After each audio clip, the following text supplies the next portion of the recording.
What's going on, guys? Thanks for tuning in to another episode of the Red and Gold Standard Podcast. My name is Zach Hernandez, and as always, I am joined by my co-hosts, Matt Llewellyn and Mike Andrews of Nothing But Niners. We got a great show planned for you guys this evening. It's a Friday night. We are thrilled to be with you. We're going to be previewing the 49ers returning from their bye week to take on the Tennessee Titans at home here in Santa Clara. Before I toss it over to the guys, if you're watching on X, do us a solid, hit like and repost. If you're watching on YouTube, do us a solid, hit like and subscribe. Hop in the chat. We want to hear your guys' thoughts on this game.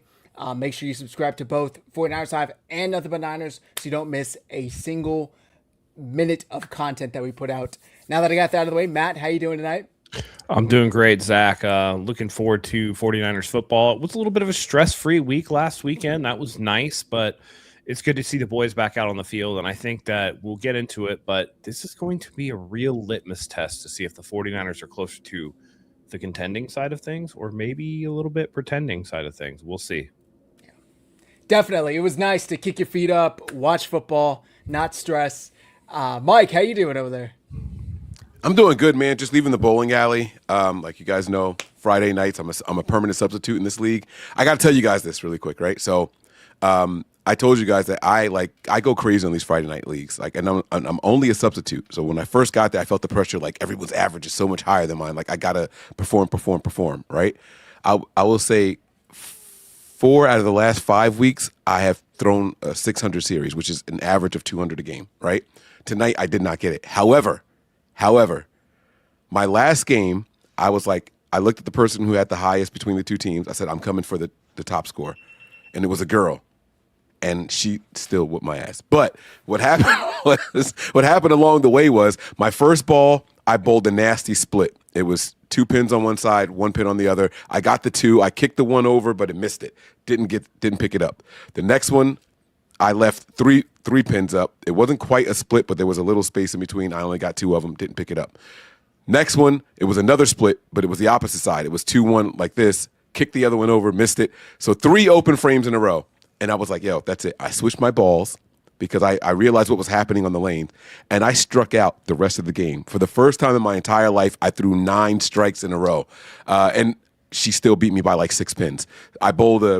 She beat me by 9 pins. I bowled a 236. She bowled a 245. That's a triple turkey, huh? Bro, 9 in a row. I've never done that before. Yeah. And here's the crazy part. I had so much confidence with every single ball. It wasn't like normally when you go on a long streak like that, you'll get like a Brooklyn or when it crosses over the other side, the head pin and all that. Like you get some like random stuff happening and some luck. They were all perfect right in the spot. Like I wish I was still bowling right now.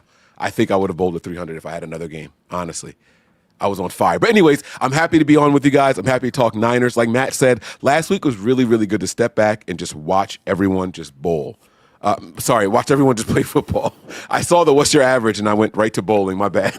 I'm sorry. It was just good to watch the NFL and really get an idea of what is and what isn't versus us watching box scores and judging teams. Can I guess your average, Mike? Yeah, please. And so let me just tell you, there's 2 different ones: Wednesday night league and Friday night. Friday night is higher than Wednesday night. Yeah, I'm gonna guess the one for tonight. Yeah. I'm gonna say 212. Nice. Okay, no, it's not. Again, when I first got there, it started low. So I worked my way up from a 172. I'm at 189 now. Okay. Hey, that's still really good. Yeah, no, it's have you bowled a 300? You've never bowled a 300 game, huh? No. Dang. Not at all. No. And the girl that bowled a 245, she said that her highest series was a 740 something. I think my highest series is like a 640 something. So she's got me by 100 pins. She said she also never bowled a 300 game. And she almost had it tonight. She was on fire tonight, dude. Like, she killed it. That's sweet. Steven Fox wants to know what's your highest. My highest game is a 260. It's either 265 or 263. I don't remember which one it is. It's 260 something, though. Really, really good game. Nice. Yeah. I remember my first 300 game. I'm just kidding. I don't bowl. Now, I've done it on a Wii. I have done it on Wii before. Once you figure out like the Wii thing, you can do it just sitting down, like it's just a flick of the wrist and a certain motion. So I've done a 300 on Wii, but I don't know if I ever want to accomplish a 300 because it gives me something to chase all the time. So I don't know.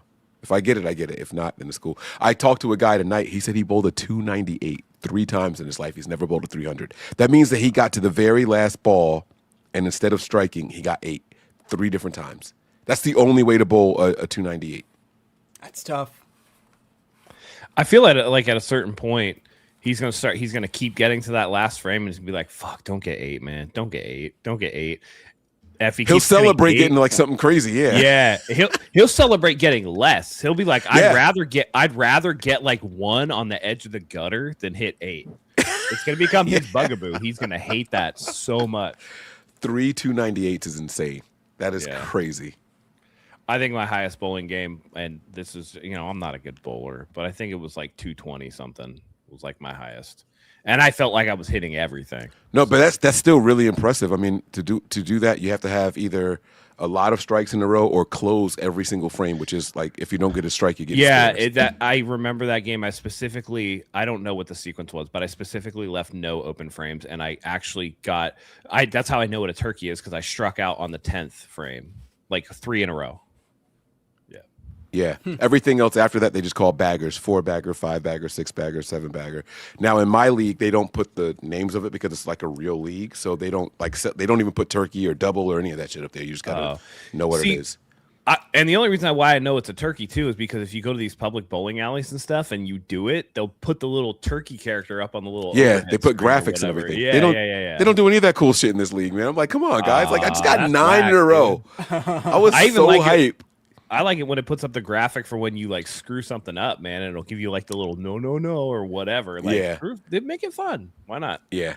Yep. When you bowl a split and you don't get it, they show like the cheerleader and she kicks her legs out. She gets one of them and not the other one. It's like, the split conversion was short. Yeah. Like the girl that she beat me in the last game, like I said, she bowled a 245, right? People were coming over high-fiving me because she bowled like the first 6 in a row and then she messed up in the middle. But mine, I just struck out. So people were high-fiving. Oh, great finish, Mike, great finish. I'm like, yo, y'all, she beat me. Don't do that. Like, I feel weird now. Like, she beat me. She had a better game over there. But they were just really impressed with the 9 in a row. So it was cool. That's funny. That sounds fun. They got a diamond ring for bowling at 300? If your league is sanctioned, you get one, says Chris. I've seen 2 people bowl 300s in the league. I got to find out what they got for it. I know they send people home with 10 pins if like you pick up the 7-10 split and stuff like that. Like they'll give you a pin out the bowling alley. Like it's cool stuff. I don't know about rings. I'll find out though. Well, like we said, 49ers coming off their bye week, got a chance to relax. Looks like they had their holiday party. Players were going to their retreats, Tennessee, Tahoe, wherever the hell they go. And it was nice to kind of sit back. The 49ers got a little bit of help last week in watching the Chicago Bears, who were the number 1 seed going into Sunday, fall to the Green Bay Packers, dropped them to the 7th seed, if I remember correctly, and the 49ers moved up to the 6th seed. Last night, the Bucks dropped to the Falcons. That doesn't really help the 49ers in any way, but they are now, I think they're out of the playoffs, right? They're like 8th, and then the Panthers took the lead of the division. So something to keep an eye on, because if the 49ers get that 5th seed, they're going to have to go to the 4th seed. I think that's how that works, right? The first wild card week. 2 plays 7, 3 plays 6. 3 plays 6, 4 plays 5. 4 plays 5. And 1 gets the bye, which would be and they play each other twice. 2 of the last 3 games they play each other. Either way, I think if the 49ers can get to the 5th spot, they'd be sitting pretty. Agreed. Now let me ask you guys, or even, I mean, it's hard to say, right? Because it's not, Philadelphia's kind of falling off, but so it could be one of the, you think about it, like that also Philadelphia in this state, like very vulnerable. If they play Dallas, like we dog walk Dallas every time we play them. If it's one of the division opponents, anything can happen with the division opponents. We saw that when the Niners beat the Rams twice and then they took the NFC Championship game. But if it's not going to be Carolina or Tampa Bay, I don't know, maybe we try to get to Seattle, because let's face it, that how far in are we? 11 minutes. That fucking pumpkin, Sam Darnold, will rear his ugly head come playoff time, and they're going to be right for the picking. I can't I'm looking at the NFL and I can't see a dominant team from top to bottom. I mean, the Rams lost to Carolina 2 weeks ago. Philadelphia is falling off the map. Like the NFC is wide open, right? I don't trust the Packers. The Bears are unproven. You go to the AFC side. Buffalo's got holes. Denver and New England are like up there, but New England's schedule's been pretty weak. It's the first 15 picks of the draft is New England's schedule. It's crazy. Yeah, and is that actual? Is that? I mean, pretty much. Like if you look at the top right? 13 picks, they played all of those teams. Denver and New England play coming up, don't they? That's a good question. I think It's definitely not this week. But no, they play Buffalo this week. New England. Oh, that's it. Yeah, that's it. So and they beat them once already. New England beat Buffalo. Yeah, but then look at one of the New England's losses was week 1 to the Raiders. So it's like one of those things where it's like, who is actually the dominant team in the NFL? Exactly. I just don't see any.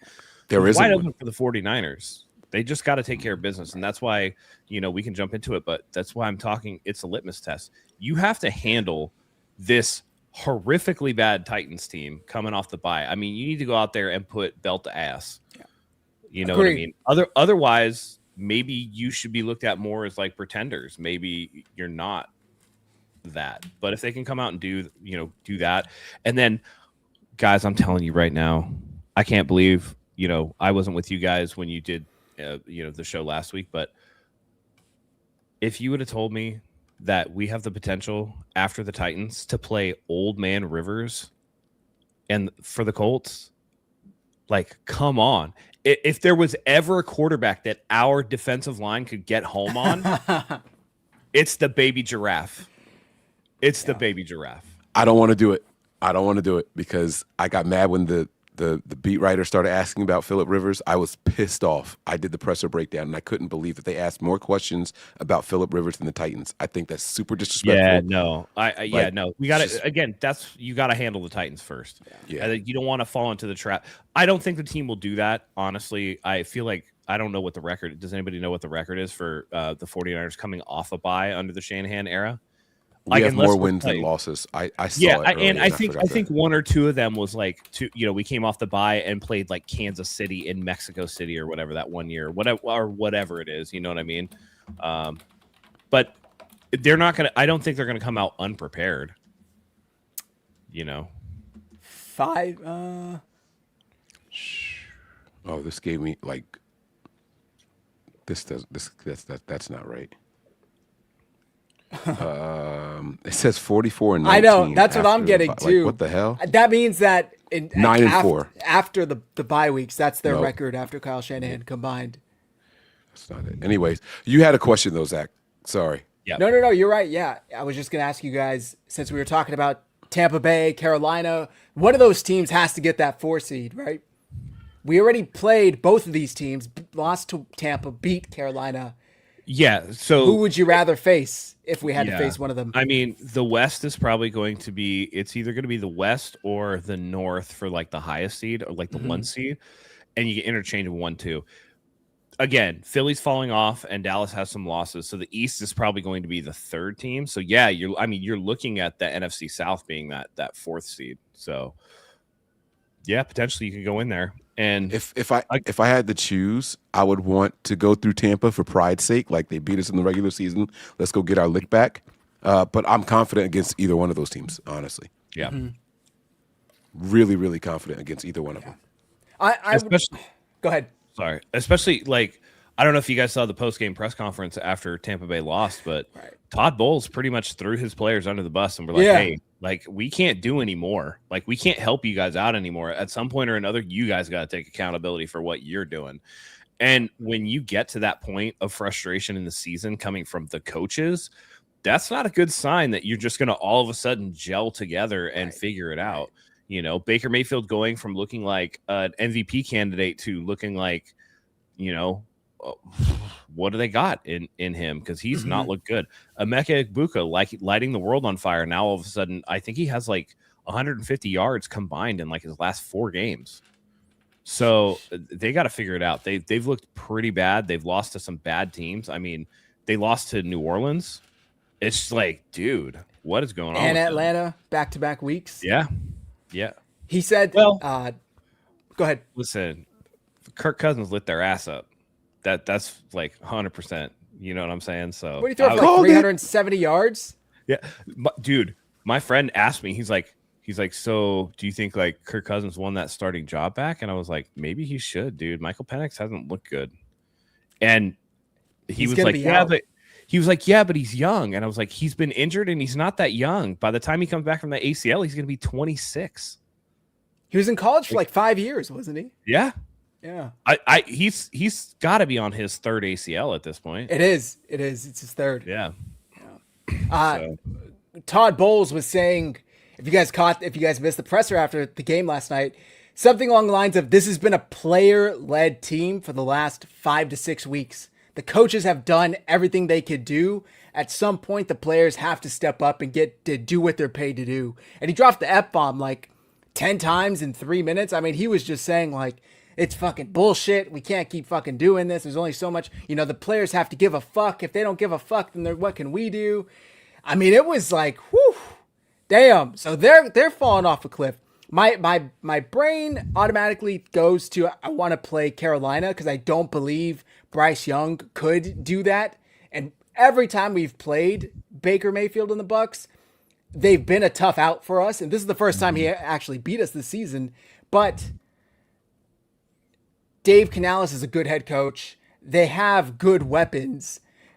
That defense clearly had Purdy spooked. So maybe Tampa would be the preferable option of the two. But either way would be good. Mike, you mentioned kind of get your lick back on. There's kind of a lick on both of them to get back. You can get the revenge for the loss for the earlier in the season, and you can also right the wrongs that you had versus Carolina on Monday night, where Purdy threw 3 picks. Maybe you could redeem yourself, Purdy that is, and have a great game and blow them out. But I just thought it was interesting because there's a very good chance the 49ers go to one of these two cities in week 1 of the wild card, unless by some miracle the NFC restructures and they finish as the 1 seed. Because there still is like a 10% chance that the Niners finish as the number 1 seed, which is wild. They're only half a game back. It's not that wild, but then when you think about everything they've been through, it is pretty damn wild. Any other thoughts on this before we move on? Just that if you get Carolina again, I seriously doubt Brock Purdy throws 3 first half interceptions. I think people need to really understand how poorly the 49ers played in the first half of that game and still were up a touchdown at half. Yeah. I think it would be a blowout if we played them again. Okay. Yeah. Also, I mean, not to say it didn't really matter that much, but we saw what they did the next week versus Matt Stafford, who hadn't thrown an interception in 10 weeks or something crazy like that, right? He had 27 touchdowns to 2 interceptions. He got picked off 3 times too and fumbled. And one of them was a pick 6. The fumble was to kind of seal the game. So clearly that defense was doing something right. And I just want to add, who's their top corner? The JC Horn. He didn't even play that Rams game. He got injured in the 49ers game and was concussed, didn't play the second half. And the Panthers defense still turned the ball over on Matt Stafford 3 or 4 times in total without JC Horn. So something to keep an eye on. It was nice to laugh at, but I think that the Buccaneers are clearly the scarier team for one reason only. When I watched that Tampa Bay game, it's a simple fix for their offense to get back on par, right? They have a ton of weapons. Mike Evans is back. It was to the point where they have a Macmillan. I was like, that's not T-Mac, right? Who is this guy that is all of a sudden, he was taking the reps from Mbuka, right? Mm-hmm. There were plays out there where Mbuka was just on the sideline. I'm like, what the hell? They had Godwin, Evans, and Macmillan over there. And I'm like, dude, I had this guy getting a certain amount of yards, and I hit my ticket. But it was get him back out there. I need him to get, a 20 and a half I had the over on 20.5 longest reception of the day. He did get a 23-yarder, but like I was like stressing over here, like dude, like get him in there. Like why is he on the sideline? Like he showed that he could be the guy, not a guy. And they were just like, yeah, but we got this guy back, and we got this guy back, and we got Macmillan, and no one's thinking about playing him. And they targeted, they did what they needed to do. But if Baker Mayfield just stops doing too much behind the line of scrimmage, he's scrambling when he doesn't need to. He's doing some of the things that we saw Brock Purdy doing, right? It's like you're overthinking. You're trying to look for the big play instead of just taking what the defense is giving you.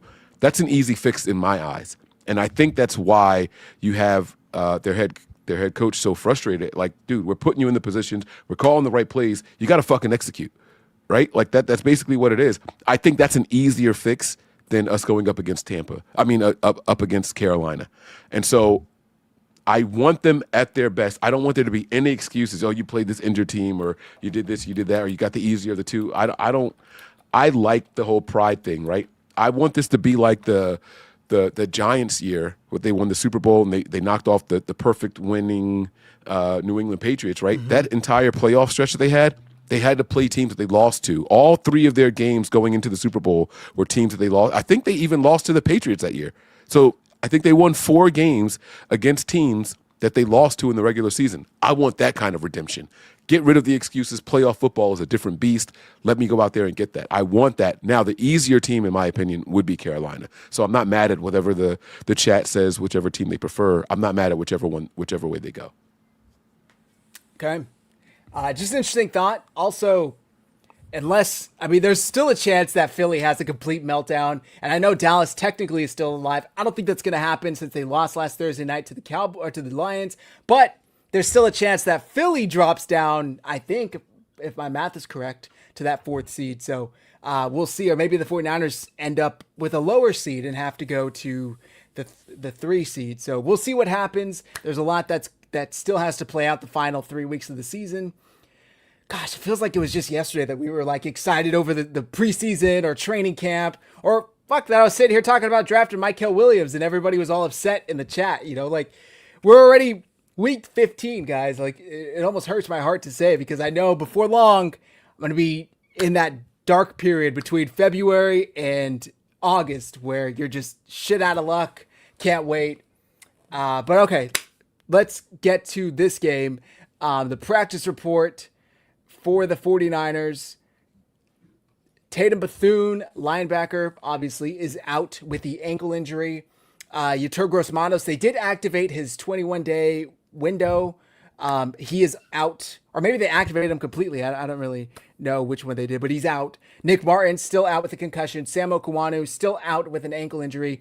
And Curtis Rourke, who they did activate to practice, is also out. He's just going to be getting those practice reps for the rest of the year, so don't expect him to be active. Guys, I mean, are we the only team that gets a bye week and like remains the same health-wise? Like Eddie Pinheiro was the only improvement, it seems like, who is back. We released Matt Gay. Thank you for your services, Mr. Gay. Best of luck elsewhere. Didn't miss a kick while he was here. Almost did, but he didn't. Eddie Pinheiro is fully back and healthy, according to Shanahan. But everybody else is still out. Like, what the heck? We even got a new player that's hurt. Yetur Gross-Matos, he wasn't even on the radar before. He's back and he's still hurt. Kendricks is still hurt. Yeah, that's what you're talking about, right? Yeah, like, so Kendricks too. We got players back, right? We opened up the practice window for Rourke and things like that, and Gross-Matos and all that, right? But it's like, dude, like, we aren't expecting anything from those guys. Let's be honest, right? Like, I feel like Gross-Matos has played 5 snaps for the Niners, and I know I'm being, it's a little tongue-in-cheek. It's obviously been more than that, but it's like, I don't have any expectations for him. I don't have any expectations for Rourke. I don't plan on seeing him, and if we get down that far, we're in trouble. So even the players that we got back that are healthy now, it's like, okay, so what? I think the only positive from this last practice report is Kyle Juszczyk. It appears that he cleared concussion protocol and he's a full go. So that was from throughout this week. So he's the only one. Kyle Juszczyk had a concussion. I thought he had the rib. Was it ribs or a concussion? Yeah, I thought it was a concussion. Okay, no. my bad. Unless but he's not. I didn't hear about the concussion. Either way, he's not on the injury report anymore. So that's the good thing. That's kind of my point. So he's the only player that will be on the field that we got back from the bye week. Okay, well, that's good. That's good. Sam Okuanu still dealing with that high ankle sprain, along with Tatum Bethune. Any of those injuries concern you guys this week? The Titans, I know they're not lighting up opposing defenses, but to be fair, they did kind of give the work to Cleveland last week with the 49ers struggled with. Maybe it's a thing of like AFC, like Lamar Jackson versus NFC quarterbacks, NFC teams versus the Browns defense. They're just not as accustomed to dealing with it, whereas AFC teams are, perhaps. I don't know. Is the loss of Tatum Bethune going to be a bigger issue? Curtis Martin, in my opinion, looked like a liability out there versus the Browns. I mean, Judkins was averaging like 8 yards a carry, it seemed. Are you guys concerned about Curtis Robinson getting the role yet again? Because, like you said, they signed Eric Kendricks, and he immediately has a tight hamstring, and he's not even practicing. He's not going to play at all. So does that concern either of you guys? Yeah, it's a huge concern.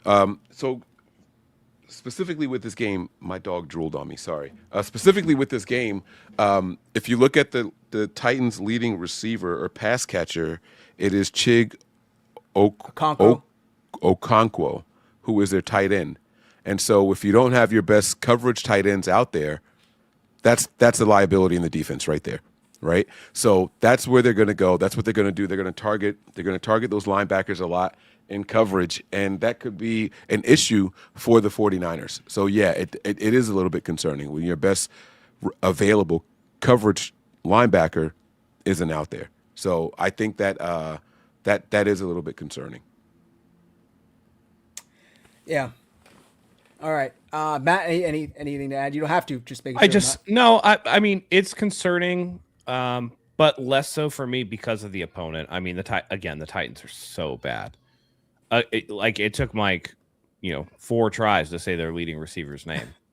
You know what I mean? Like, that's my fault. I couldn't say Okonkwo. No, but don't still, do that. But he's head and shoulders above everybody else on their roster, though. So he's got as many receiving yards as Christian McCaffrey. Like, he's up there that high. Yeah. So I don't want to diminish him. But it's a bad roster. Let's call a spade a spade. It's a bad roster, and if the Browns didn't brown themselves in that game last week, we were talking about a 1-win Titan team. But let's make no mistake. I mean, Cam Ward has looked like dog water all season. I mean, he's Tony Pollard and Tajay Spears aren't lighting the world on fire. Their defense is terrible. Cam Ward, his stats for the year, he's 59.1% completion rate, 2,468 yards, averaging 5.6 yards per pass, 9 touchdowns and 7 interceptions, sacked 49 times, passer rating of 74.9 with the QBR of 31. That's cool and all, but let's take a step back and be honest with ourselves. Tackling has been an issue for the 49ers, especially up front, right? The secondary tackle's better than the front 7. So I don't think any of us are going to disagree with that. And Pollard just ran for what in that last game? 160. Yeah, 160 plus yards and 2 touchdowns. So that is a concern. Like, I'm not brushing past these guys at all. And he's not even their lead back normally. I think if you go through like the season overall, I think Spears is their leading back, but no, he just happened Pollard's the leading back. Oh, he's got 743 on the year. He's got 743 on the year. Okay. But so it is a concern to me. That guy had a long of like 60 something yards. Yeah, right? Like Christian McCaffrey doesn't have a third of that this year. Well, but Mike, listen, he had 92 yards against the Rams, right? 161 against the Browns. His next highest game after that is 67, and then 60 against the Seahawks. That's McCaffrey numbers, and McCaffrey doesn't have the 160. McCaffrey doesn't have the 90. Okay, he had a 2-week stretch against the Seahawks and the Titans where he had 21 carries for 42 yards. Okay, what is he doing lately though? That means they're getting better in the run game, no? No, I'm not going to take. He had a good game in week 2, and he had a good game last week. I'm not. That to me, it's not a trend. All right, let me flip it. Yeah. Which defensive line is better, the Browns or the 49ers? And please be honest. Well, the Browns, obviously. And he ran for 160 plus against that line. Listen, my dog is 13 years old. He's falling apart. Okay, he looks sad a lot. He's in a lot of pain. Every now and then, he gets a little bug up his ass, and he's able to do a little bit of a jog, a little bit of a saunter, and he wants to go play. This is that bug up Tony Pollard's ass, okay? I'm not going to take 1 week blip. I mean, okay, here, I'll give you some more, okay? So I said, Seahawks, 11 carries, 20 yards. Texans, 10 carries, 22 yards. Colts, 11 carries, 44 yards. Patriots, 6 carries, 18 yards. Raiders, 10 carries, 34 yards. Like, fuck out of here with Tony Pollard, man. He had a good week. Dude, listen, the sun shines on a dog's ass occasionally, okay? A broken clock is right twice a day, and a blind squirrel will find a nut occasionally. Let's not overblow Tony Pollard. Which is more sustainable, Tony Pollard's last 2 games or the Niners defense holding opponents to less than 10 points? This week, Niners defense for sure. Which is more sustainable? Isn't the 49ers defense like a top 5 scoring defense in the last like 10 weeks? Because of the last 2 games, yes. Because we held opponents to 8 and 9 points respectively. Yes. Like, don't do that. Like, if we're not going to give Tony Pollard his credit, we can't give this Niners defense their credit either. Why not? For the same reason you're not going to give Tony Pollard his credit. Like, what you say, your dog got his lick in his ass or something like that? Like, whatever it was that you said about your dog. Like, it's the same thing. The Niners defense just happened to go up against really, really bad offenses. What do you think the Titans are, Mike? Bro, they put up 30-plus points last week. 30-plus. Fucking Browns. A better defensive line, and they did it on the ground. I'm just saying that we can't just completely dismiss them. And see, that your mindset is what's terrifying me going into this game. And the fact that the beat writers and the reporters won't even ask questions pertaining to the Titans. Come on, bro. Come on, stop. Okay. You're hanging your hat on one Tony Pollard good game, bro. 2. He's been shit. 2 in week 2. In 2 weeks, he's got over 250 rushing yards, bro. I'm not brushing past that. There's no way I'm looking past that. That's insane. Against 2 really good defensive lines. Come on, man. No, that was one good game, bro. One good game. All right. One good. So you're talking week 2, dude. Who had good games in week 2? What did he do the last 2 weeks? He had 161, 2 touchdowns, and wasn't it like 60? Okay. 60. That's Christian McCaffrey regularly. That's what Christian McCaffrey's doing every week on the ground. That's Christian McCaffrey. Yes, every week. Christian McCaffrey doesn't have 20 or 18.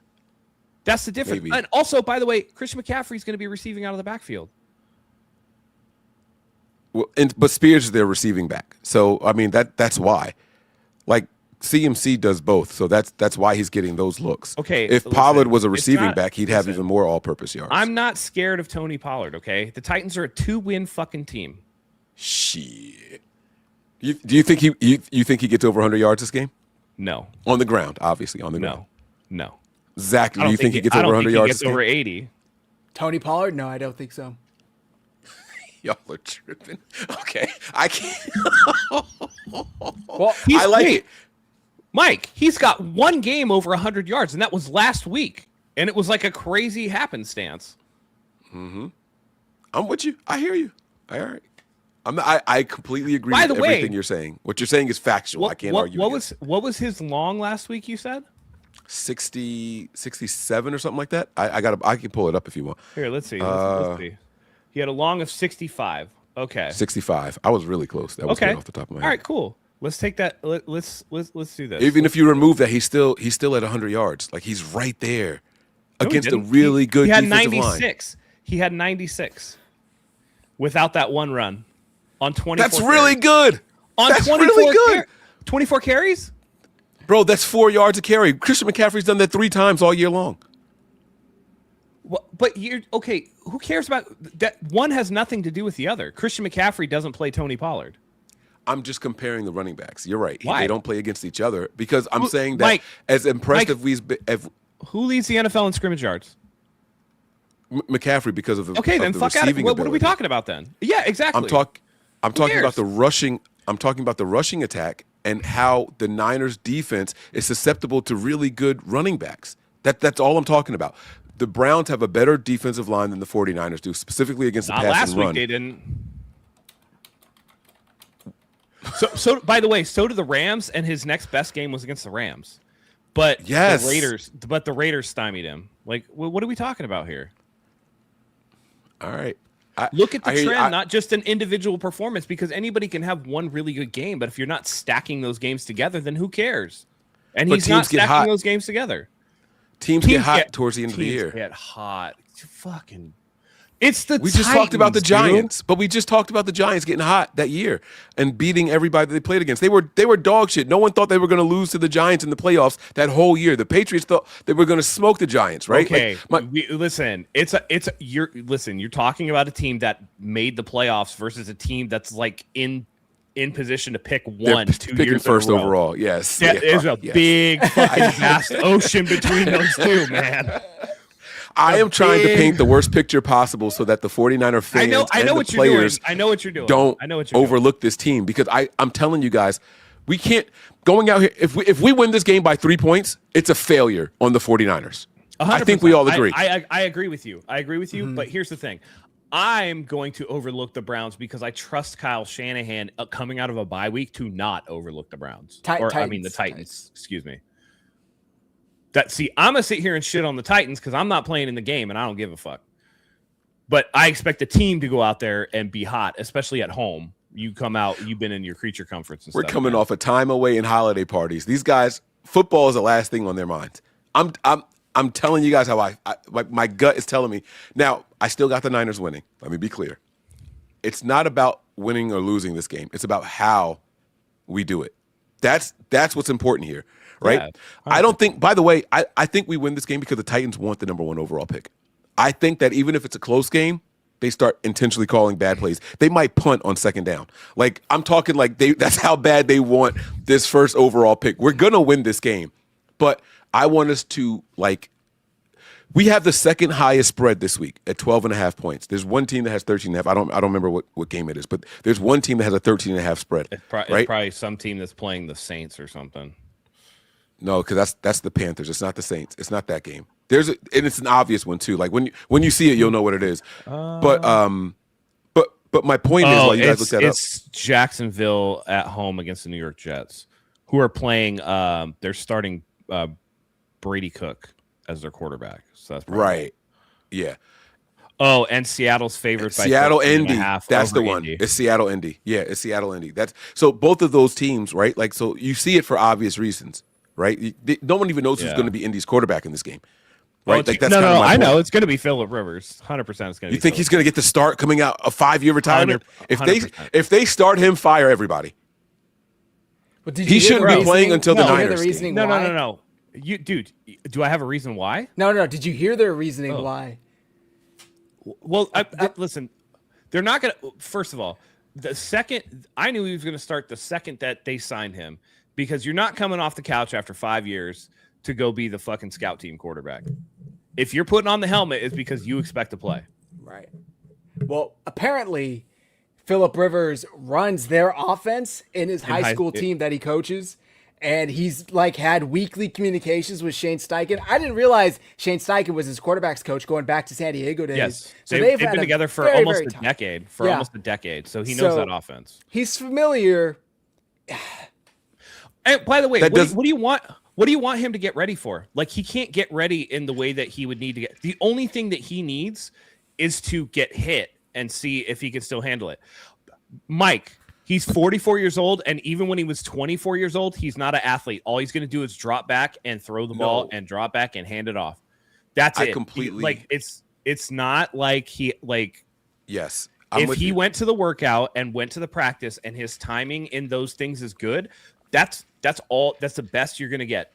And 1 week is not going to make a difference because he's not an athlete. He's not going to run on anybody, right? Like, if he knows the offense, then he knows the offense. Like, you know what? He's not going to start this week. Not to mention Riley Leonard has a grade 1 PCL sprain, so he probably will. What is your other option? Riley Leonard's not going to play this week. He's not going to play. The reason he needs to, I don't want to do this because this is what the beat writers did, and it pissed me off so much. I don't want to start looking past this team. But all I'm saying is this.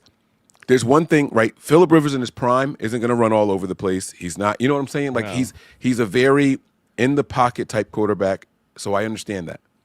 But even that version of Phillip Rivers had to have endurance. He doesn't have it. He hasn't played football in 5 fucking years. Endurance for what?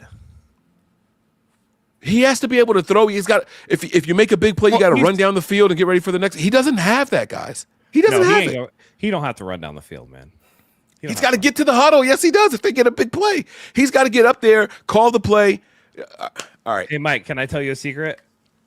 They're not going to get no big plays, no matter who their quarterback is. They're fucked, bro. Titans. Well, all right. Come on, man. Let's bring it back to the Titans game last week, right? They got the win versus Cleveland, but I was going through their stats here. This shit was wild. I mean, they won this game because the Browns just browned it up. But like their leading receivers, let me pull it up here, had like 20 something yards. Right. They won because they were able to run the ball. Right. Tyjae Spears, 2 receptions for 28 yards. Shamari DK, 5 receptions for 24 yards. Chigo Okonkwo, 2 for 20. Van Jefferson, 2 for 17. Alec Ayomanor, I don't know how you pronounce that name, 1 for 14. Gunnar Helm, 1 for 8. David Martin Robinson, 1 for 6. Can I give you Cam Ward's stat line for that game? 14 of 28 for 117 yards, 2 touchdowns and a pick. 4.2 yards per attempt. All that tells me is that they hit 7 different receivers. They spread the ball around really well. God, this fucking guy. You have no idea which way they're going with the ball. Everybody is a threat when they snap the ball. You don't know who to double. You can't double anybody on this team. That's how much they spread the ball around. Cam Ward is out. You don't even believe your own shit, man. You're trying not to laugh right now. DK, you didn't say DK. He didn't have any receptions last game? I mentioned him. He had. Oh, you did? Okay. Hey, wait. 5 I thought you were talking 24. DK Metcalf, but I didn't read the name. And No, is that? Oh, yeah. It looks like Dyke, but it's DK. Is that a bad Cam Ward word? is averaging 5.6 yards per attempt. 5.6 yards per attempt. So 2 attempts is a first down. Get it, boy. Let's go. March up and down this Niners team. Bro has 9 touchdowns and 7 picks. That's what Brock Purdy has in like 5 games. Cam Ward's played 13. Right. Also, oh shit! I have the Titans injury report. This got all messed up somehow, but it looks like the only player that's out is cornerback Jalen Armour-Davis with an Achilles injury. Lloyd Cushenberry, their center, is questionable with a foot injury. Dan Moore, tackle, questionable with a neck injury. Chigo Okonkwo, rest day. Tony Pollard, rest day. Defensive tackle CJ Ravenel, questionable with the toe injury. Jeffrey Simmons, rest day. Shai Tuttle, full participation with concussion. James Williams, questionable with an illness. And Kevin Zeitler, questionable with groin injury, apparently. So they have some injuries on their own. Looks like their list is actually a little longer than the 49ers, but we shall see. And it's not like Cam Ward is super mobile back there either. Like, he's got a little bit of like pocket mobility, but he's not a burner. He's not going to get after you. And, you know, hasn't he been sacked the most this year? How many times has he been sacked? That is like 79 times, something like that. Oh, has he been? Damn, that's a lot. Let's see. He's not been sacked 79 times this season. Let's see. What was it? 49 times. That's 49. a lot, though. That is a lot, though. I knew it ended in 79 is crazy. That's Justin Herbert watch numbers. this. And the Niners go out there and only have a sack and a half in this game. Like, and you got to sack them twice in order to get the half a sack, right? But like, we'll go out there and have a sack and a half this game, and one of them would be by Cleveland Farrell for his season high. If you think that Saleh is that guy, then he's going to be in his bag against a rookie quarterback that's struggling. Yeah, he needs to be. He needs to be. Yeah. Let's see. Let's. I can't believe that you guys are like doing the exact opposite of what I wanted us to do. I wanted us to come in here and make the Titans sound like formidable. Like, we just watched a game last night where a team eliminated from the postseason went out there and wanted to play spoilers. They're not getting the first pick. That's the difference. That is the difference between the Falcons and the Titans, right? Yeah. Ability and not having we don't have the first pick. Let's go out here and show people what we can do, right? And this is what I am staking my claim on. Every player on that roster that is active is auditioning for their future. Every single one of them. Every coach in that building is auditioning for their future. So I'm not going to just be like, yep, no problem. If they ran the ball that well, why would they go away from that? And the Niners can't fucking tackle. We can't tackle, and we're down our starting. I'm saying starting, who's really our third string linebacker. We're down our starting linebacker again in a game. Like, how many times can we do this? And y'all think, oh, it's okay. It's okay. You know, It's the Niners. trying Robert to, Saleh will make everything good. You're trying to pump up the Titans. Reminds me of that David Beckham meme where like his wife is telling that bullshit story and he pops out and he's like, be honest. Be honest. I don't know this meme at all. Isn't David Beckham like a? Isn't he a magician? Soccer player. No, he's a soccer player. Who am I talking David about? Beckham. What's the? You talk about isn't David there a magician? Blaine. David Blaine. Oh shit. Yeah. Do you have that clip, Zach, that you can pull up? I have so funny. Like the meme or whatever. Yeah, I have it's the meme. Just like his wife was I don't know selling what wolf you're tickets talking about like, oh yeah, I struggled growing up or whatever, and it's like, wait, he's like, what kind of car did your mom drive? And he's like, it was a Mercedes. And so he was, and she was like, yeah. And so she's doing a documentary, and he pops out from the other room with his face just beyond the door, and he's just like, be honest. And so this is what you're doing. This is what you're doing right now. Because listen, someone's got to do it. I would love to pump up the Titans as a formidable foe, but as I sit here looking at the NFL total offense leaders, and I see the Titans squarely and firmly at number 32 in the NFL, I just can't fucking do it, man. All right. Okay. It can't be done. It cannot be done. Hold on. Who's last? Hey, they're not last in total defense, so that's good. All right. I'm telling y'all something, man.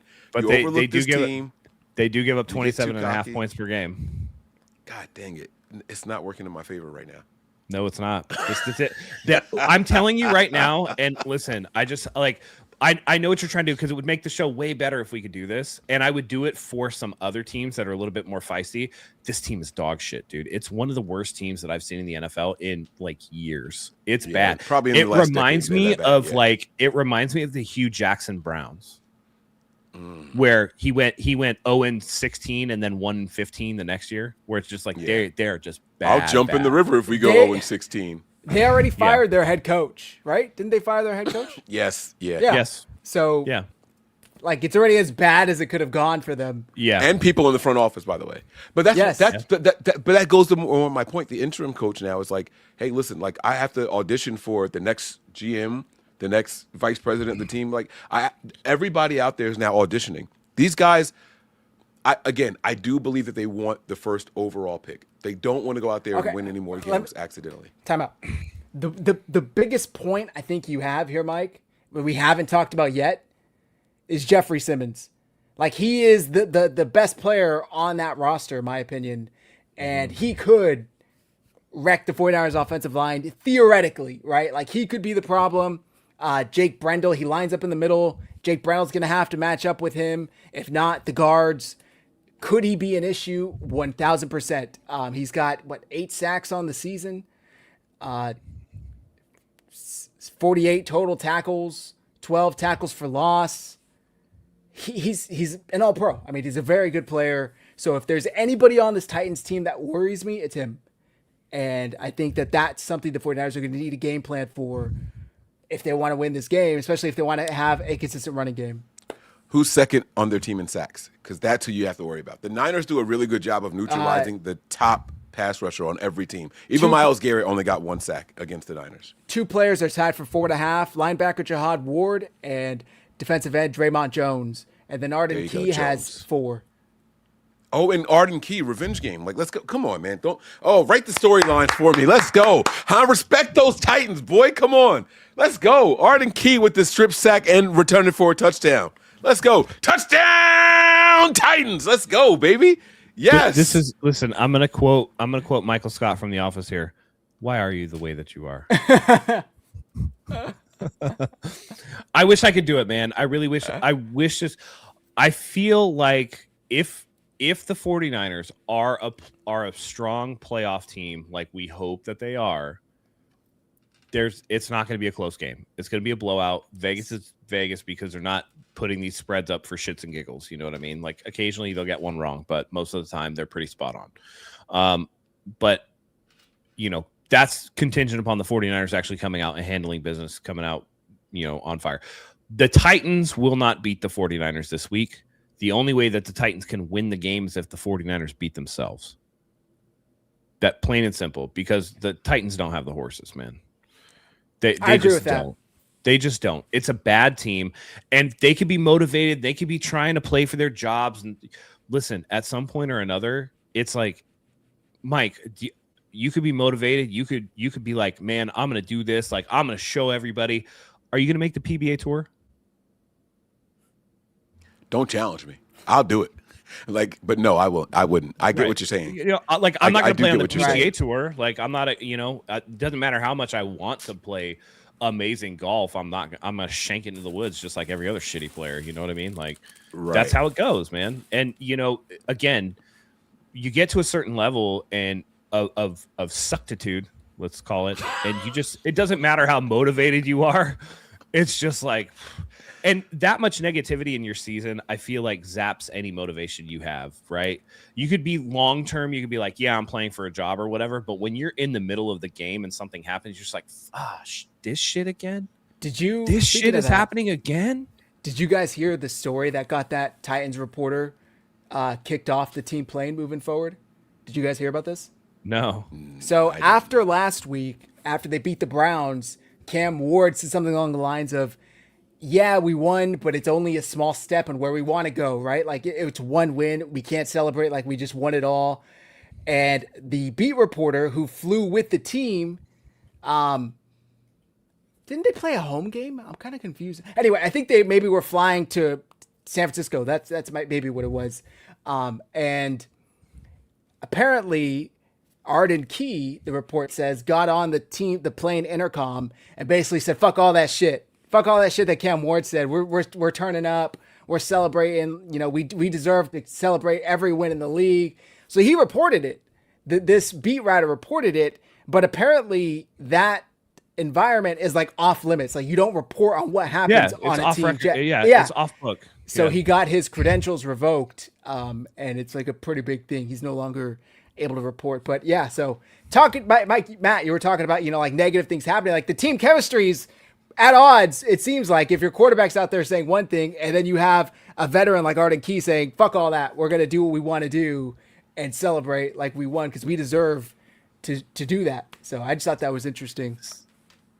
And that doesn't speak to a very motivated team to me. That's like, hey, we listen, if you're a motivated team to go out and show you're doing something, you're going to stack wins together. Cam Ward has the mentality that's trying to show something to somebody beyond just 1 week. This dude's like, we fucking made it, dude. Let's celebrate. We did it. We won. We're here. We did it. That's not what Zach said he said. That's not what Cam Ward was saying. It wasn't Cam anything. Ward was saying it's a step in the right direction, but we're step far in the away right from where we direction, wanna but be. and then somebody else said, no, fuck that Cam Ward guy. We're going to celebrate because we deserve Arden it. Key. Arden Key said that. He said we're going to celebrate and start stacking wins, right? Arden Key? Yeah. He basically said, no, we need to celebrate. He said, no, we need to any celebrate. win. We deserve this. We celebrate any win because we deserve this. Okay. And to me, that's a loser mindset right there. Because to me, I think Cam Ward actually has the better mindset about it. He's like, hey, it's nice, but like on to the next. Like we got to put this shit together. Like it's a step in the right direction, but we got to keep going. Cam Ward at the podium said what you're supposed to say after any win, right? Like, okay, it was a good win. This was on the you gotta team focus on the plane, next. dude. This was on the team plane. But that's Cam Ward said his at the podium, and Arden Key said his on the team plane. And so that's how it is in real life, right? When you go to the podium, you're not going to sit there and be like, yeah, we just won the Super, right? Like Sean McVay, when they beat the Niners the last time we played them, like I said it myself, that was their Super Bowl. They're going to fuck up now. Watch this. Like I said that, right? But the reason is because we know how much that game means to Sean McVay. However, when he went to the podium, it's like, all right, it was just another win. That's what Cam Ward did. That's what you're supposed to do publicly. That's what you're supposed to do. Right. The flip side is what they feel in the locker room. They were celebrating. They did the fake bump box celebration. Like they mocked us. Like that win was more than what they led on at the podium. So I think that's what Arden Key is doing, right? Like the team isn't going to say it publicly. They're going to say it behind closed doors. That reporter just fucked up because he reported it publicly. Well, but here's the thing, though. There's a difference between like saying it to like whatever and read the sentence. Arden Key using the intercom to tell, like he got on the fucking intercom and like, fuck what Cam Ward said. We gonna turn up tonight. Blah blah blah. That's different than like what happens in real life. It's just like, hey, as a veteran, you wouldn't be, you wouldn't be like, oh, ignore him or whatever. If I was a veteran, I'd go to Cam Ward and be like, hey, man, like, I get the whole thing, but, like, you got to celebrate all your wins because the NFL's tough and you just don't know. And, like, you got to feel good about yourself and whatever. That's different than what he did. What he did was loser shit, in my opinion, to be honest. And, by the way, especially Arden Key, who had experience with the 49ers when they were winning. Mm-hmm. Like, you should know better, dude. You know what it looks like. The game was in Cleveland, so it was directly after the game on their flight home to Tennessee. And Mike, like you said, Cam Ward went to the podium, said all the right things, downplayed the win, and Arden Key used intercom to tell players to ignore rookie quarterback Cam Ward's tepid post-game comments and enjoy the win. And Will Bowling, who's the one who reported it, he got removed from future charter flights. I thought it was a crazy situation. It's not something you see that often, but I don't think the team chemistry is that great. Let's keep Grant Cohn away from chartered flights. And I know a lot of people like to hate on Grant Cohn, but every question I heard him ask in this week pertained to the Titans. So he's the only one doing it the right way, in my opinion. He did ask some stupid fucking questions, though. He does that all the time. But he also did you hear the one he asked about? Did you hear the one he asked about Pearsall? Like why he's not producing and all that shit. We could play it if you guys want. He's like, yeah, let's play when somebody like Ricky is not getting targets or getting the ball or like anybody, do you walk up to him and like do you tell him that you still have confidence in him? But I think that's a good question, right? Because here we are. That's an ass question, bro. Wait, so before you even hit play, let me defend him a little bit. No, this is like somebody who's like, let's just say that you lost your job, right? And you're having a hard time, or like you're not bringing in the paycheck that you want, and your wife comes up and goes, "Hey, just so you know, I still love you." And then walks away. You'd be like, well, that was basically Shanahan's answer. Like, my wife doesn't say, "Hey, just so you know, I still love you." Like, right? I assumed exactly. You did. Exactly. Right. Exactly. It's when you say something that you're like, "Wait a second, why wouldn't you have confidence in me? Like, what's wrong?" Let's play it, and then I'll defend him afterwards. All right. To practice now. Once you start practicing, you get worse. Do you talk to Ricky when he's not getting the ball, or any player when they're not getting the ball, and remind him that you still have confidence in him? I only talk to people when they're not getting the ball, when I know how much you guys are hounding them for not getting the ball. Those are the things that I don't need to tell a guy that if I go up to a guy and say, "Hey, don't worry, I still have confidence in you." So when someone comes and says that to me, I'd be like, wasn't worried you didn't. What the hell happened? I hope my wife never tells me that for no reason. I think she genuinely likes me. So no, I don't do that at all. But I do feel for guys big time in this day and age, and just how that stuff goes, that they got to answer to a lot of stuff, and all about stats and everything. And this is a different sport. There's 22 people on the field, and stats get a lot of people attention in a good way, and they also get people the attention in a bad way. But when it comes to our world, the football world, and what we do in these rooms and watching film, there's no need for me to explain anything. He understands it. I think that was a good question by Grant and a great response by Kyle. So hear me out. I think it was an ass question and a good response. No, well, so because you have Pearsall, but every time it's common sense, though. It's common sense, and that's why it was a great response by Kyle. That's why I said it was a good question, great response. Let's right? hear so it, Mike. The answer was better than the question, right? So obviously, you're our starting wide receiver. We clearly have confidence in you, right? Like we bumped two other wide receivers down and dropped one because you were active. So that it speaks for itself, right? You're our first round pick, blah, blah, blah, blah, blah, right? But the reason why Grant has to ask a question like that when no one else wants to or everyone else is afraid to is one, because of how it's going to look. Like you just said, like that's a stupid ass question. Of course, they still have confidence in him. But two, every time they put a microphone in front of Pearsall, I'm going to get back. I'm going to start producing. It's just a matter of time, blah, blah, blah. And he hasn't. Jealous of the targets. Right. Like, let's just completely be honest, right? There's a running joke, even publicly, in the 49ers locker room with wide receivers specifically, because he said Pearsall or any other players who aren't producing, right? How long have we been saying, hear me out, how long have we been saying, let Kendrick Bourne get his next 18 yards, right? It's not just a Pearsall thing. We aren't throwing the ball to you guys. But don't worry, like, you guys are still the guys. We still trust you guys. We still like you guys. I think it was a good question because we're not going to them. Our leading receivers are tight ends and running backs. That's not something that's made up. That's not something that's made up. That's the truth. So it's like, are you guys not running the right routes? Are you guys, like, why aren't they getting the targets, right? And so if the quarterback is making the right read, if the quarterback is going where he's supposed to go in the progressions, then that means that you aren't getting open. You aren't doing your job. You aren't doing your job. All of our wide receivers, the guys with the WR next to their position, aren't doing what they're supposed to be doing. Otherwise, you'd be getting the ball more. Otherwise, you'd be getting more targets. Pearsall has not produced, and he's a first-round pick. I'm not mad at the question, right? Every week I look at the over/under for Pearsall's stats, and they're getting lower and lower every week. But Mike, the problem is you're talking about Pearsall, and it's not about Pearsall. It's about Brock Purdy. He's laying the blame for Ricky Pearsall's lack of production on Brock Purdy is what he's doing. Grant Cohn. He asked the question to implicate Brock in not throwing Ricky Pearsall the ball. As in, like, hey, do you tell Ricky you still have confidence in him?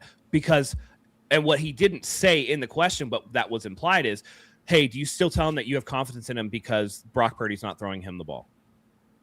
That's fair. I'm saying what you're saying is fair. I'm not saying that the question is fair. All he does is look for a way to make a dig at Brock Purdy. Every single fucking week he does this shit. He'll be like, oh, Mac Jones is this and this and this. Mm-hmm. Oh, Brock Purdy didn't do this. It won't even be a game with the 49ers in it, and he'll fucking tweet, oh, if that was Brock Purdy, XYZ. Like, he's got a hard-on for hating on Brock Purdy for some weird reason, and I don't understand it. Because Ricky Pearsall, everybody who knows this offense knows, if Ricky Pearsall's not getting the ball, it's probably because the opposing defense is focusing on him and making somebody else beat you. And that's just how the offense goes sometimes, right? Or the same thing, he'll say it about Kendrick Bourne. Why can't we get Kendrick Bourne 18 yards? You know, he was producing when Mac Jones was in there. And why is he not producing with Brock Purdy? We are guilty of saying the same exact thing, though. All three of us have said that. But it's okay when we do it because it's not all that we do.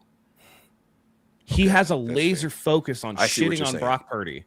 And that's like most of his content is okay. 50% of his content is telling you how bad Brock Purdy is. 25% of it is calling David Lombardi a cuck. And then the other 25% is, I don't know, whatever the fuck it is. Breaking news. Maybe actual journalism. Right. So would you guys feel different if the question didn't come from Grant? Honestly. Well, I would feel different if he asked it, why isn't Ricky getting the ball more? Is it something that we're seeing on the field? Is it injury related? Is he still ramping up? I think he seemed like the implication is that he's open, he's doing everything correctly, yet he still can't get the ball thrown to him. Why? Mm-hmm. And to add in, do you tell him that you still have confidence in him? Like that's a really, what coach would go to like, maybe if like he had like 10 drops, right? Then you could, okay, I get that, but it's just, he just hasn't been involved. Right. And there's been times, by the way, where he's been open and the ball hasn't gone to him. But, you know, you could even frame it about like, instead of saying, do you, which is a yes or no question, which they teach you not to do in journalism, you're supposed to ask open-ended questions, correct? We've all heard that? 100%. Okay, yeah. So instead of saying, do you go to Ricky Pearsall and tell him you still have confidence in him, it's like, how do you keep Ricky Pearsall's confidence up even though he's going through kind of a rough stretch where he's either not being targeted or not getting open, because he's typically a huge part of the offense? How do you go about keeping him, you know, involved or like his confidence high so that when the time comes he can make those plays or whatever? That would be a better question. Now, I give credit to Kyle Shanahan for taking a yes or no question and giving him some meat on the bone, right? But even Kyle Shanahan's like, oh, like I don't have to tell him that. This is a product of you guys. You guys are the ones that are doing this shit. Because they review film every week. Kyle tells him what he's doing right and what he's doing wrong. And it's not about trying to pump somebody up or blow smoke up somebody's ass. It's about, hey, on this rep, you needed to, maybe cut this route in like by a step, right? One less step. Or, hey, you were open, but, offensive line, you got to hold that block for like 2 seconds. It could be, again, it's 11 guys on offense, 22 total on the field at a time. To say that it's just Ricky Pearsall or whatever, or even just doing what Grant is doing and being like, it's Brock Purdy's fault, which is exactly what he's insinuating by asking that question. That's why I think it's a stupid question. So stupid question based off of how he phrased the question, not the general purpose of the question. Yeah. Oh yeah. Okay. You want to? Yeah. It's because it was the way he asked it, and it was the intent behind it that made it stupid. Right. That made it okay. This is a Grant Cohn slot. Because remember when, when the story first broke, Mike, you were on the show. The story first broke about Brandon Ayuk's contract, and I gave Grant Cohn a ton of credit because he asked 2 really good questions in that. It's like, what do you think is what do you think is a realistic, chance that somebody comes back when they've had their guarantees voided? That's a great question. Phenomenal. You know what question. I mean? He's capable of it. So when he does this dumb shit, it makes it worse in my eyes. I got you. It's like, why do you do this, dude? Yeah. You don't have to. Save that shit for your YouTube channel, but when you're actually in the room asking questions to the guy, take it seriously. Yeah. Yeah, when I first heard it, I looked at it as a grand scheme of things. I didn't factor in that it was Grant Cohn and his little digs that he takes at the team and players and all. So I get what you guys are saying now. I feel like he actually legitimately hates. I feel like he legitimately does not like the team. I mean, he makes plenty of money off of hating on the team. So I mean, he said he's not a fan of the team, right? Like he's like, I'm not a fan of the team or whatever, and that's he's a fine, columnist, not a beat right. writer. Yeah. I don't want you to be David Lombardi because David Lombardi is, I mean, they're 2 sides of the same coin, right? But like, it's just, dude, you got to stop with that crap. We got a super chat from Blackbeard805. How realistic is a Joe Burrow trade in the offseason? Probably about a negative 1,000 out of 100. I would say 5% chance that he gets traded. But to the 49ers, like 0.05, whatever. We don't have enough juice to give up what Cincinnati would want. But I could see him wanting out. Like his press conference was like very Andrew Luck-esque, if you think about it. He was talking about, he's like, yeah, he's like, yeah, I need to have fun to keep doing what I'm doing. And like the way he was saying it, yeah, exactly. And so that's like when somebody gets beat up like that, that's when you retire early. Yeah. He's got a ton of money. It's not like he needs the money. Yeah. But when you start talking about it needs to be fun for me to continue to do it, that's like, whoa, dude. Like, because by the way, this would not be the first quarterback that was like, get me the fuck out of Cleveland or I'm going to retire. Carson Palmer did it. Cincy. We're talking Cincy. Yeah. Yeah. I said Cleveland. Bro, it's Ohio. It's a toilet anyway. I don't know what presser you guys saw. So this is news to me. I didn't know where this yesterday, I believe. Yesterday. Yeah. He was saying that in order to continue doing this, you really have to sit and ask yourself, are you having fun? Because you need to have fun to continue doing it. It hasn't really been that fun. So it's a conversation I need to have with myself moving forward to see if this is something that I want to continue to do for a long time, basically. I'll get the verbatim up. But I just want to remind you guys, this is the same owner that literally made Carson Palmer retire. Like, later on, he came out of retirement and then did trade him to Oakland. But he said, I don't give a shit. You're not going anywhere. I gave you money. You're playing for me, or you're not playing at all. Well, if I'm the owner, I'm also, while you pull the quote up, if I'm the owner, I'm also not getting rid of him for a different reason. Forget offensive production for just 1 second.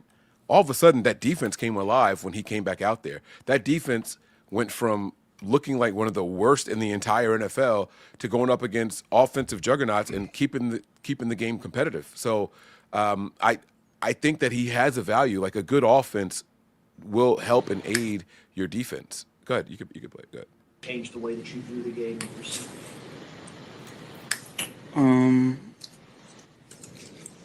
No, certainly doesn't change my desire to win. If I want to keep doing this, I have to have fun doing it. I've been through a lot, and if it's not fun, then what am I doing it for? So that's the mindset I'm trying to bring to the table. How much fun are you having right now? Is it difficult to have fun given the season, what you've been through physically, emotionally, all of it? Is it tough? Yeah, certainly. Did you have fun playing before how much of it was fun before? Winning's always fun, but in general, was it as fun before you got hurt? Did you view it that way, at least? No, I wouldn't say I viewed it that way. I think. What was the changing point? Changing point. I'm not sure there was a singular moment or of time. It's just a reflection on a lot of things that I've done and been through in my career. I think I've been through more than most, and certainly not easy on the brain or the body. So just trying to have fun doing it again. You seem like This dude is completely dejected. Holy shit! I didn't see this. Oh, yeah, sorry. all right. There's a little left. There's a little. I thought it was restarting. Oh, I thought that was the end of it. I thought it restarted There's also. 12 So my seconds. bad. reading too much into it, but seem frustrated. There's just a lot of things going on right now. A lot of things going on right now. Football related, personally. All the above. What did you? Yeah. Here's how you know it's a serious situation is that every single reporter halted their line of what they were talking about and started jumping in with follow-up questions. Like, hold on. Whoa, we got something here. Like, what's going on with this shit? Because they're like, that sounds like you want to retire. Mm-hmm. That's not fair to him, to the organization even, because I mean he's been back for what, 3 weeks now, right? Yeah. He came back for the Patriots game, Mm-hmm. right? So they barely lost to the Patriots. They lost by 6, right? That's one. I thought he came back for the Ravens game on Thanksgiving. Wasn't that his first? He did. game? Ravens. Yeah. Oh, so they beat the shit out the Right. Ravens, Yeah. right? But that should And then tell they you more. But they barely lost to the Bills. Like it That was a should tell shootout. The you defense more. couldn't do anything. They're 2-1 since he came back, and he's still talking like this. Yeah, so It's that's why not I'm about saying, the like, if- team. He's fucked up, man. Like he's tired of getting injured.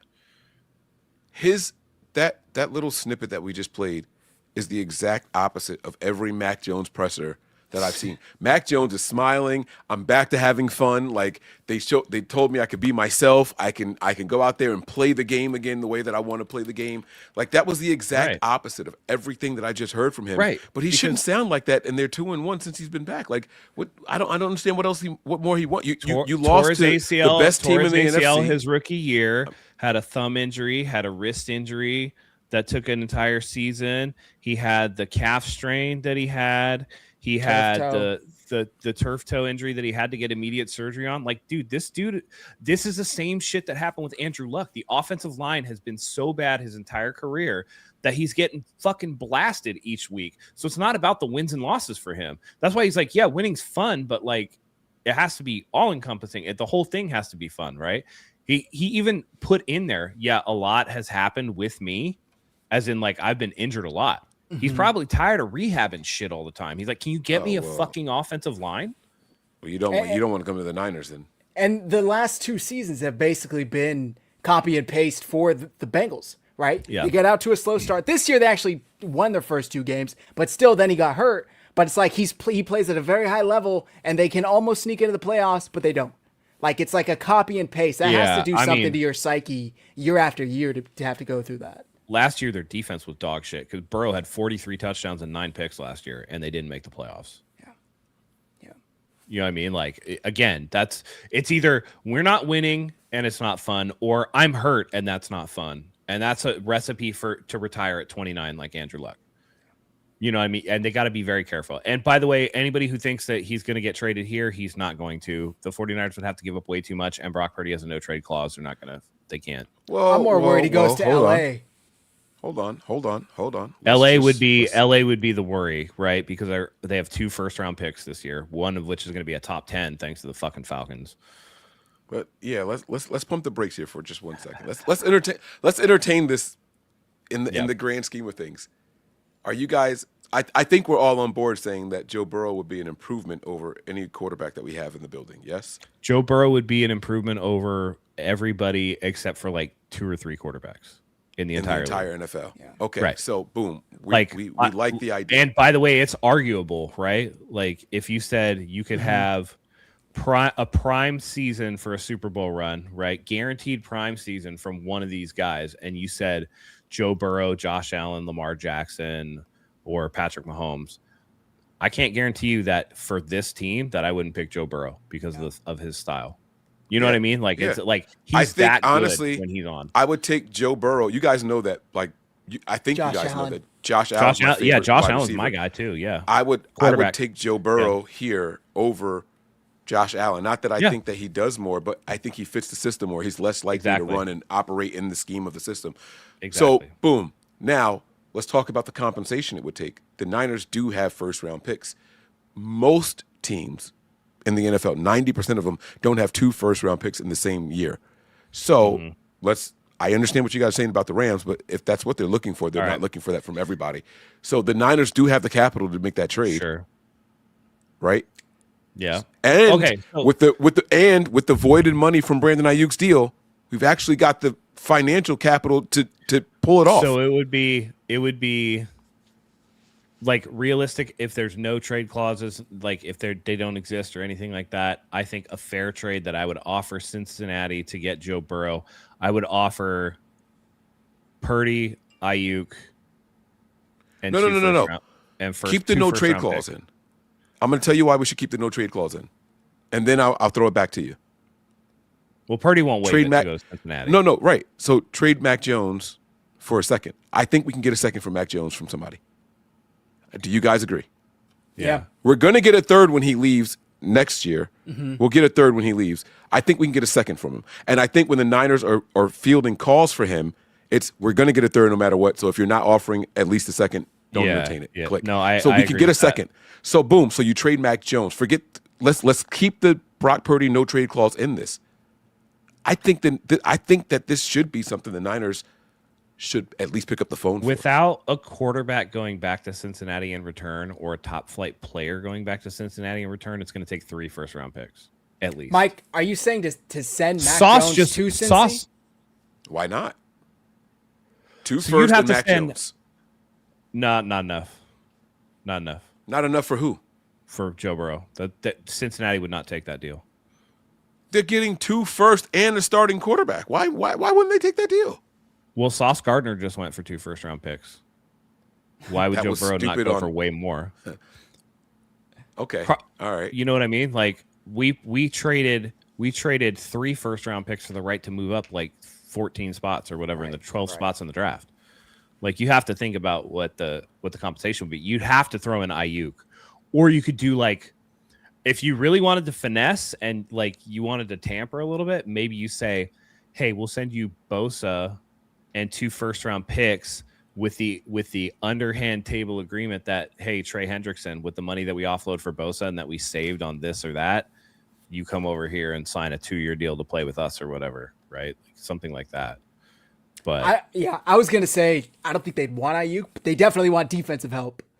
Yeah. So that would probably make more sense where they get a linebacker, an edge, Bryce Huff, like for example. I don't know. Right. And then you have to wonder with the 49ers, like, what does that look like in terms of what would they want from us and what would the 49ers be willing to get rid of on defense? Because really the big trade chips you have on defense are Bosa and Fred Warner. Right. And I don't think the 49ers are willing to part with either of those guys. If you had to pick one to part with, who would it be? Bosa. He's on his third ACL. He's on his third ACL. Completely agree. I don't know what he's going to be like coming back. But it would be Bosa 2 first-round picks for Joe Burrow. And if that's I what think it takes, that would be a fair trade. I think the Niners should pull that trigger. Yeah. Throw in Ayuk just for shits and gigs, just to get him out of here. I'm kidding. And when you do that, you're stuck with Brock Purdy because of the no trade clause. So now you can trade Mac Jones for a second. Not necessarily, and here's why. because Brock Purdy is the type of guy that's going to want to play. You trade for Joe Burrow first. He's going to read the room. Say, Brock, you're not going to play. We will trade you, and we will try to trade you where you want to go, but you got to waive the no trade clause. And then if see he what says you can no, get for Brock then Purdy. you trade Mac Jones. So either way, you have bargaining chips. Is kind of my point. And I think, if you guys tell me how you feel, who's getting more in the trade market right now, Brock Purdy or Mac Jones? And I'm not going to argue with anybody. I just want to know your honest assessment. I'd say Mac because he doesn't have the contract. Yeah, I'd agree with that. You can't. Joe Burrow's a Niner. Brock Purdy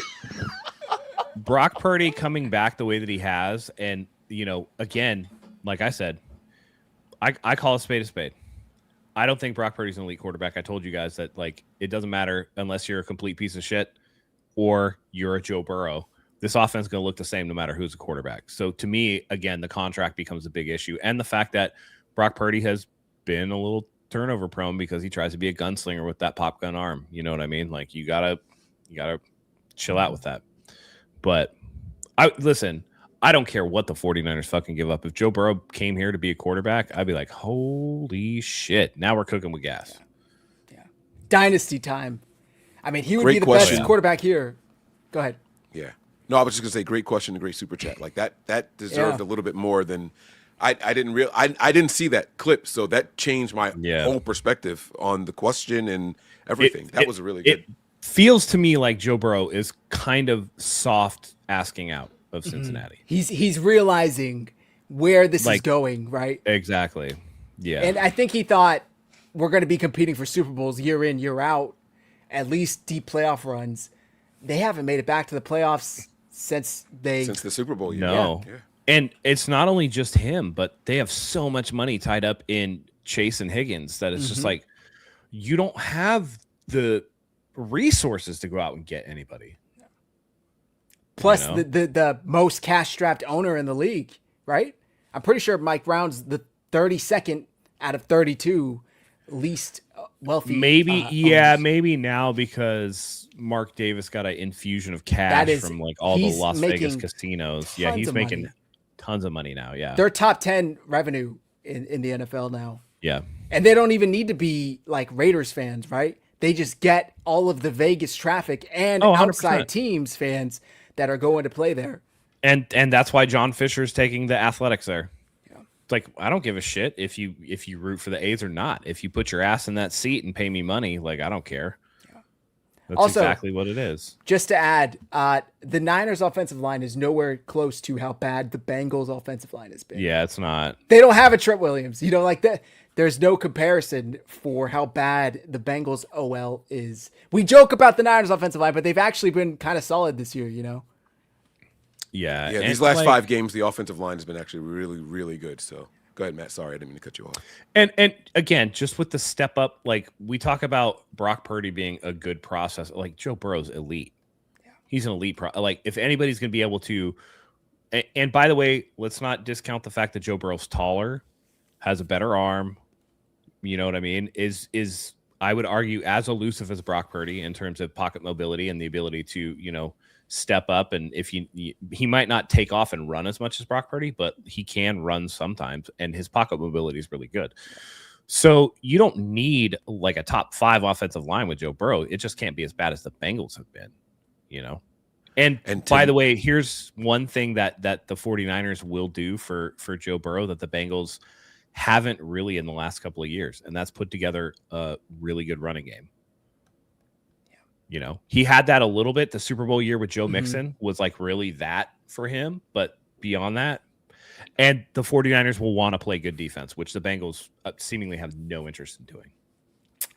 You mentioned the Rams real quick, Mike. The Jets also have multiple first-round picks, so those would probably be the top 2 contenders. Mike, could you imagine? No, I was just going to say that Niner Ed X comment right there. I'm not worried about whether or not he's injured because we deal with that now with Brock Purdy. Yeah. I know people don't want to acknowledge that Brock Purdy is often injured, but he's injured more often than you guys think he is. So, no, I'm not worried about it. Here's the thing. With Brock as a backup or Mac Jones as a backup, and I am completely happy. The Niners deep playoff run every year. That's it. And then we can sincerely focus on offensive line and defense. That's it. Like that would solve so many problems. Titans. Yeah, they're real. They're legit. It's fun to think about, though, isn't it? It is fun to just think about all of these things would have to happen, but there's a possibility out there where he really does sit down and say, hey, I want out. And it would be a matter of the Bengals doing him a solid and sending him where he wants to go. And the opposing team, like the 49ers, being willing to tango. It always takes two to tango. The Niners could offer the moon and all the stars, and the Bengals could still say no. Mike Brown could still say, fuck off, I don't want anything. He's either playing for me or he's not playing at all, which again is what he told Carson Palmer. He made him retire, and then a couple years later, he came out of retirement and got traded. So something to keep an eye on. All right, let's get this show wrapped up. It's getting late, especially for you on your end, Mike. Offensive player of the games. Mike, prediction. Who do you got? Oh God, I got the Niners losing this game. So I'm kidding. I'm like, what? No. I'm absolutely kidding. All right, so if I have to pick an offensive player of the game, this is gonna Ali's gonna kill me. I'm gonna say Ricky Pearsall. Son of a bitch. No, okay, never mind. I take it back. You know what? No, I don't want to say Ricky. Take it. Wait, no. I take it back now because of Grant Cohn's question. If it weren't for that, because then he's going to be like, "See what I did?" So no, I don't want to give Grant that credit. I'm going to go with I'll go with George Kittle. I'll go George Kittle. Give me 8 receptions. Give me 112. I was going to say 20. Give me 112 yards, 2 touchdowns, George Kittle. Okay. Matt? I'm going to go with Brock Purdy. I'm going to say he has 300 yards passing, 3 touchdowns, and he's sitting by the fourth quarter. Nice. I like that. I am going with Ricky Pearsall. I had this scheduled, or circled, I should say. I think this is the perfect game for him to get back. Titans are beat up on the secondary. They're not elite to begin with. I do think this is a game they can get Ricky back involved. I'm going to say 7 catches for 110 yards and a touchdown. Defensive player of the game, Mike. Yeah, this was going to be an easy one for me. I think we have a motivated Cleveland Farrell for the first time in a long time. I like the way that he speaks when they put a microphone in front of him. I like that he is barely with the Niners for 4 games. Has got 4 sacks. His season high his sack record is 4.5. I think he goes out there and gets 3 sacks in this game. I think Cleveland Farrell gets 3 sacks in one game to crush his season high, and it's going to pay dividends going down the road. So give me Cleveland Farrell with a total of 7 tackles, 3 sacks, and a forced fumble. Damn. By the way, I was right on one of these recently. I don't remember which one. But I called a strip sack for somebody, and they actually did it. So I was right on one of these there you recently. Go. So, Matt. All right. He's been annoyingly close to making, things happen. I know a lot of pressure is on him because he has a lot of shoes to fill. There's a lot of gaps next to him. I am going to go with D. Winters. I think that he's going to have double-digit tackles and a forced fumble. He's going to fill that spot. He's going to fly all over the field. They're going to need him to. With Cam Ward not being as big a threat in the passing game as some of the other quarterbacks that they've faced, I would expect him to really be able to hone in on the running backs. And I feel like he's been very effective running downhill and putting a pop on a running back when he needs to. So I think that D. Winters is going to have a big, big game. Okay. For me, I'm going to go D-line as well. I'm going to go Bryce Huff. It took him a while to come back after that injury. He hasn't really looked like himself. I think last week he kind of started to. I'm going to say Bryce Huff. I think he has 2 sacks in this game against Cam Ward. Final score predictions. Something I forgot to mention earlier. We did talk about Jeffrey Simmons. This is the first game. Well, not quite the first game, but after Ben Barch is out. They were doing the rotating door at left guard with Barch and Burford. Now it's all Burford. So let's see how he holds up against Jeffrey Simmons. Mike, final score predictions. Yeah, this one needs to be convincing, like Matt said at the very top of the show. I am not looking for a 3-point victory here. I'm not looking for even a 7-point victory here. It's not often that I come in here and say Niners double digits, right? I've given my 9-point prediction and things like that. The Niners are going to win this game by 17. So that's what I got here. I'm going to say Niners 31, Titans 14. And what we have to say, like, I don't want to take up too much time, but I do want to say that the weaknesses of the Titans defense are the strengths of the Niners offense. Like Zach alluded to, that secondary is very, very beat up. We can do a lot of things across the middle, down the field. I love what we did against the Browns in the last game, where everyone knows that Brock Purdy's bread and butter is at the hashes. And if you watch that whole first half of that game, they didn't throw a single pass inside the hashes. And the Browns linebackers were inside the hashes that whole time. And once they got to the third quarter, they were outside the hashes for the rest of the game. Right. And so that's when we started to pick them apart. Kyle Shanahan is starting to not just play his game, he is playing the game of the defense that he's going up against. And so he's going to have a really good game plan in this one. And on the flip side, I think that this game, honestly, our next two games, oh, nope, I'm not going to say it. I'm not going to do that part. But I think that this game in particular plays into the hands of the 49ers. A lot of underneath stuff, a lot of dink and dunk. And even our safeties are good playing downhill. This is a downhill type of game. If our defensive line struggles to make tackles, that's fine. The linebackers are going to come in. The safeties are going to come in. The nickel back is going to come in and help in making those tackles. I think the Niners will give up some 6-yard runs, some 5-yard runs here and there. It's going to be frustrating at times, but I don't see Tony Pollard getting a 60-yarder. I don't see things like that happening in this game as much as I tried to hype it up at the beginning of the show. Okay. 31-14. There Matt? you go. I got this going even worse for the Titans than Mike does. This is going to be a laugher of a game. I think the 49ers win this one handily, 38-13. I think that the starters are largely being pulled out of the game by, the fourth quarter. It's not going to be something where the 49ers are really worried about it, and they're going to focus on getting out healthy. Okay. So, Matt, what you're saying is Kendrick Bourne gets his 18 yards this game? Yep. By hook or crook, baby. Let's go. Let's do it. Yep. Finally. I'll do you one better. I'll say it's let's make a little prediction here. I'll say that it's on a 21-yard touchdown pass. There you go. Yards and touchdown all together. Yep.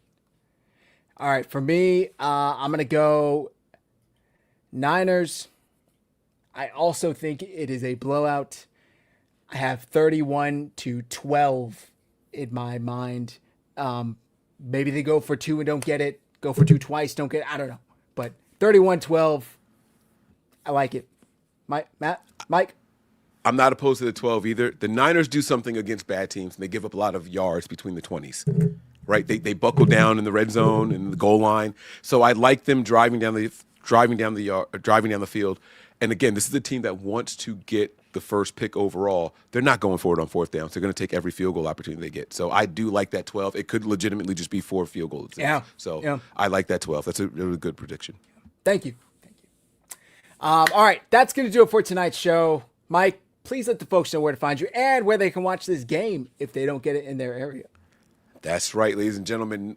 Go to patreon.com/NB9ERS. You see it right here. Guys, $5 tier and higher. If you don't want to subscribe monthly, that's fine. I will have it available for you guys to purchase on its own. The game link will be there. You guys get great commentary throughout the game. You guys get funny jokes with my family and all that stuff. My daughters are popping in, cheering and all that stuff. Good sound effects. I didn't press anything except the ching-ching tonight. I was very don't touch the buttons, don't touch the buttons. So, you guys are going to get all of it, the full gamut there. We got music and everything going on over there. Patreon.com/NB9ERS. And also, I want to tell everybody who is watching from the Nothing But Niners channel to go on over. It's right there underneath Matt. It's down there. All right, make sure you guys go and subscribe to the 49ers Hive channel on YouTube. These guys put in a lot of work, great content there. You aren't going to want to miss that either. Appreciate it, Mike. Patreon.com/NB9ERS. Go check it out. Matt, do us the honors. Yeah, let's just put trust in the team that the coaches and the players are going to be ready for an NFL game so that we can sit back and enjoy making fun of the Titans. So hopefully we come back here on the post-game show and we're yucking it up over a big victory. So for Zach, for Mike, for myself, thank you guys as always for joining us. Let's enjoy the weekend. Hope you guys have a lovely one, and we'll see you all back here on Sunday night. Until next time, Go Niners.